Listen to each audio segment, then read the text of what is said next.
Misguided teaching about the Trinity.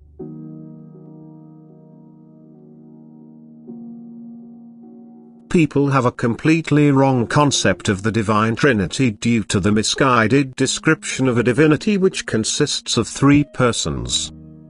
Every thinking human being will deem such an explanation unacceptable, thus it will either be accepted without thought or it will be rejected, whereas a correct explanation can be accepted by every human being since it reveals the essence of the eternal deity and considerably adds towards enlivening faith in God. The concept of God has already become so vague to people that they find it difficult to have faith, and if they are now expected to understand the deity as three persons as well, the concept becomes even more confused and faith will waver. Indeed, rightly so, because in order to believe in a three-person God, the intellect has to be completely detached.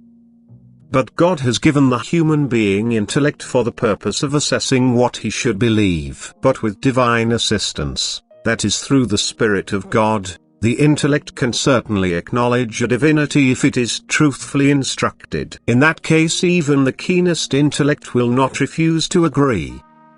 But this truth reveals God's being in the manner that unites love, wisdom and strength within itself, that one is unthinkable without the other. That love is the fundamental concept from whence wisdom emerges and both express themselves through the strength of will. Love is the creative principle which gives rise to everything, it is the birth-giving strength. However, it does not create aimlessly or arbitrarily, but it proceeds with wisdom. Whatever God's wisdom knows to be good and right is accomplished by his will if love urges him to do so. It is the concept of a supremely perfect being. Because love, wisdom and omnipotence are evidence of a perfect entity, which cannot be exceeded further. Love, wisdom and omnipotence are proof of divinity. They provide the human being with a concept of the eternal deity's substance, but they are not three different divine persons united within one being. The misguided doctrine of God's Trinity has considerably contributed towards people losing faith, because a description like that had to result in instinctive rejection, and thus the grace of prayer was not used, which could have provided the sincerely seeking human being with clarification. The object of their prayer was questionable. People thought it strange to call upon three persons which they should believe to be as one God. Immense confusion has been caused. It was an evident influence of Satan, who forever attempts to undermine the truth, to obscure the essence of God and to estrange God himself from them.